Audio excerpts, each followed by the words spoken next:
The mantle of Turok has been passed to the eldest of a new generation, tasked with defending both the Earth and the Lost Lands. This heavy burden falls onto the shoulders of our only hope, Joshua, who will not be pigeonholed into a simple dinosaur hunter like his ancestor before him, because there are also icky bugs this time, along with a much more sinister threat as I finally put on my gardening gloves and play through Turok 2, Seeds of Evil. Hey everybody, and welcome to another episode of BacklogBusters, where I'm busting out my gaming backlog with the help of your suggestions and finding out if these games are still worth playing today. Since playing Turok 1, a shocking, for me at least, number of Turok fans have traveled from the Lost Lands and into the comments section to tell me about their love for this series.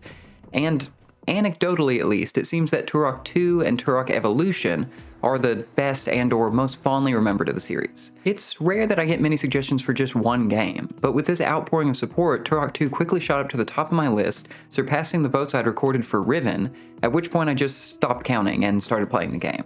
Now, when I did play through Turok for the first time back in April of this year, I was impressed with its frantic speed and just how well it played, but I did have issues with the confusing level layouts, constant backtracking for keys, reused enemies, and the lack of almost any in-game story. Does this sequel significantly improve on the first, or will I be directionless in the Lost Lands again?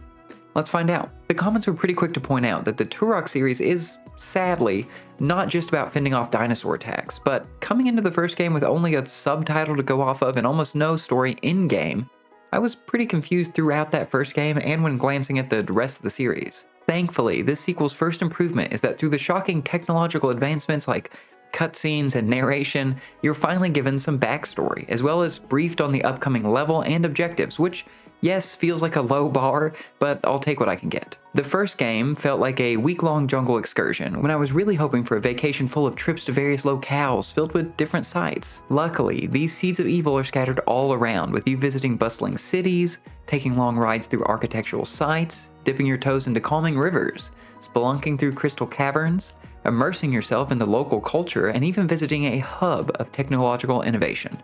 And wouldn't you know it, most areas are filled with locals happy to help you find your way and have the best stay imaginable. From the dinosaurs to undead armies led by floating wraiths to the mantis lords and more. In addition to objectives inside the levels that give you more to do than just search for an exit while firing at everything that approaches. All of this does wonders to add to the variety which I felt was sorely lacking in the first game.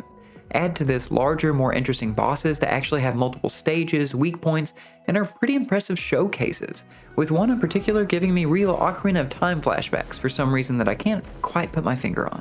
But all of these improvements won't mean anything if the minute-to-minute gameplay isn't fun. Luckily, Turok 2 didn't throw out anything that worked, instead adding a larger variety of weapons that don't quite live up to the zany heights of the Ratchet series, but are much more interesting to use than anything in the first game. You can stun enemies, light them on fire, put them to sleep, and disorient them with bright lights, all of which give combat encounters much more flexibility. However, don't get the impression that this game allows for a non-lethal or stealthy approach. Instead, all of these status-affecting weapons are in addition to ricocheting lasers, handheld torpedo launchers, a disc of Tron but with more knives, and the weapon most fans of the game brought up, the horrific-looking and sounding lock-on instant kill weapon, the Cerebral Bore. A weapon that toes the line between the most off-putting weapon I've ever witnessed, and also one of the most useful, as you can fire off several shots and thin out the enemies in the area extremely quickly. Outside of those super weapons, you'll be semi-strategically equipping yourself as specific enemies approach or when forced to by lack of ammo. But anytime a swarm of small creatures attacked, all of my planning went out the window as I could almost never land a shot seemingly with any weapon I tried. The previous year, GoldenEye introduced enemies that reacted and took damage differently depending on the effective body part. And not wanting to be outdone, Turok 2 introduces a staggering amount of animations depending on where enemies are hit and what ammo type is used. It's all pretty over the top and reminds me of the similarly grisly deaths in the classic and current Doom series. But if you got an aversion to this level of gore, then somewhat surprisingly, you can change it to Nickelodeon slime or turn it off entirely if you'd like.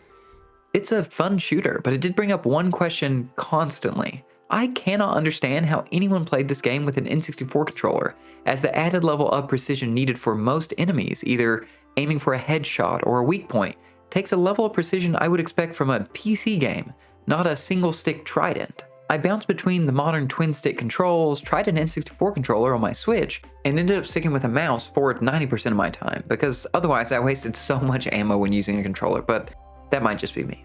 In case it wasn't obvious from the footage, in an effort to give myself the best possible experience while playing through Turok 2, I played the Night Dive Remaster, which in addition to having huge graphical upgrades, a swath of other gameplay, and level enhancements, introduces things I cannot imagine going without, like the slight ledge grab and climb that happens if you just barely miss a jump, and most importantly, the ability to save and load anywhere, which was very helpful, especially later in the game.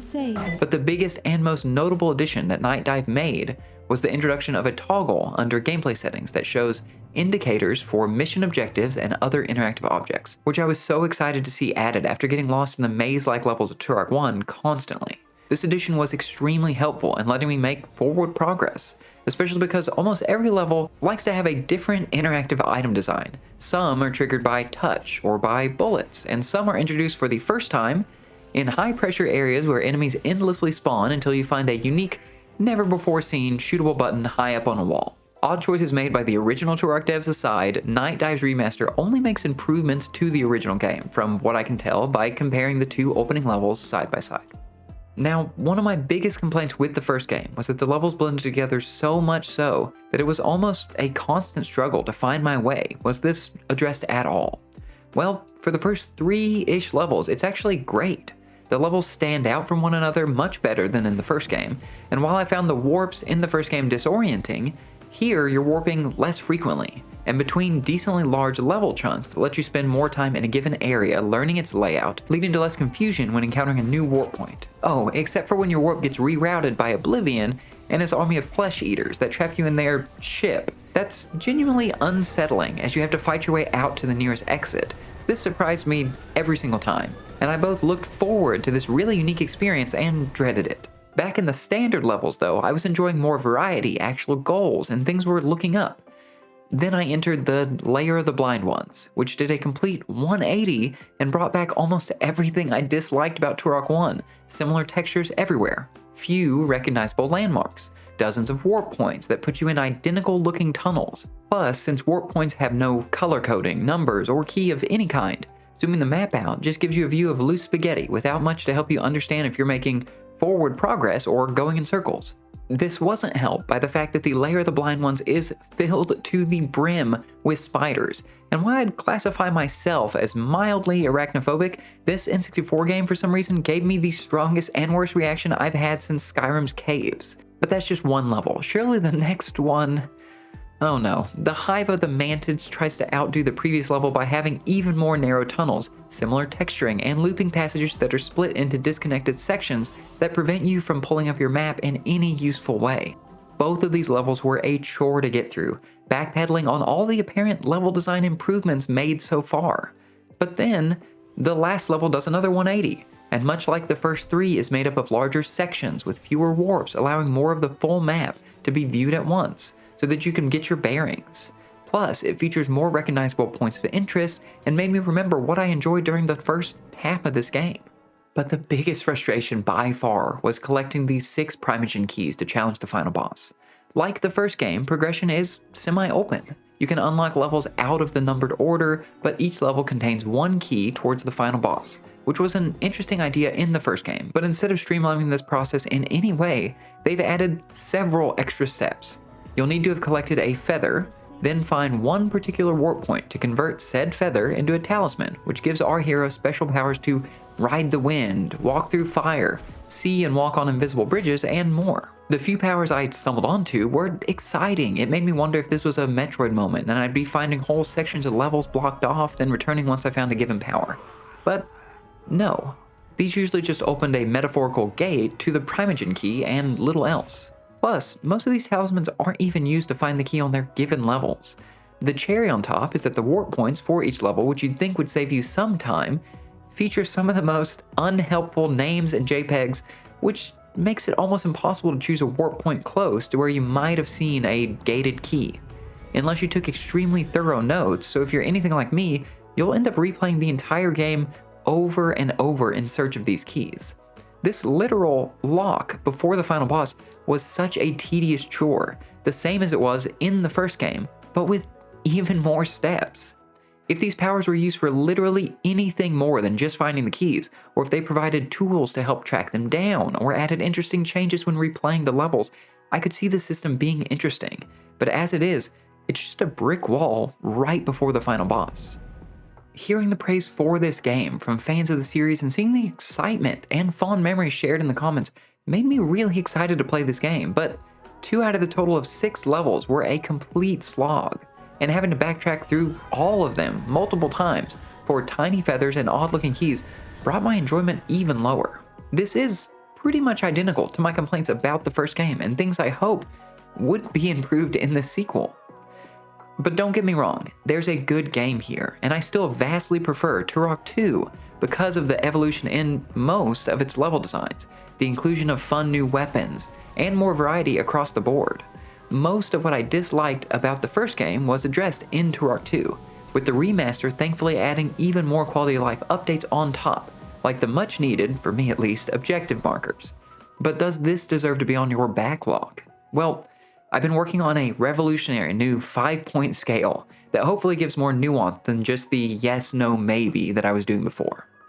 I couldn't fully recommend the first game unless you had nostalgia for it, which would have landed it in a 2 out of 5 on this scale for nostalgia needed.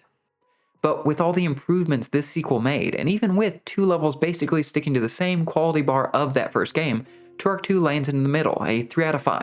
Fun, but flawed. But that's just my opinion. And hopefully I've given you context to decide if this game is for you. But please, if you love this game or still love this game, tell me why in the comments. I'd love to hear your thoughts. Now, if you're looking to play or replay any of the Turok series, Night Dive has remastered Turok 1 and 2 on almost every modern console. And these are great versions of both games, making them more accessible than ever with modern controls and tons of other upgrades. Also, if you just crave using the N64 controller and that classic single-stick gameplay, the Switch version, paired with Nintendo's wireless N64 controller, can be remapped to play with almost exactly the same controls as that N64 original. But I would still recommend you use a second stick at least. Plus, Night Dive's launching a remastered Turok 3 any day now, which I'm very excited to check out, as I'm hoping it's the Turok game that has no downsides, takes the gameplay and interesting ideas of the series, and leaves the mazes, backtracking, confusing layouts in the past. But that's all I've got to say about Turok 2. Have you played it? What did you think at the time or now? Let me know in the comments. I'd love to talk more about the series. And send over any suggestions you have for games I should clear up my backlog next. I'm always looking for new votes. And thank you all so much for watching, and I'll see you in the next video.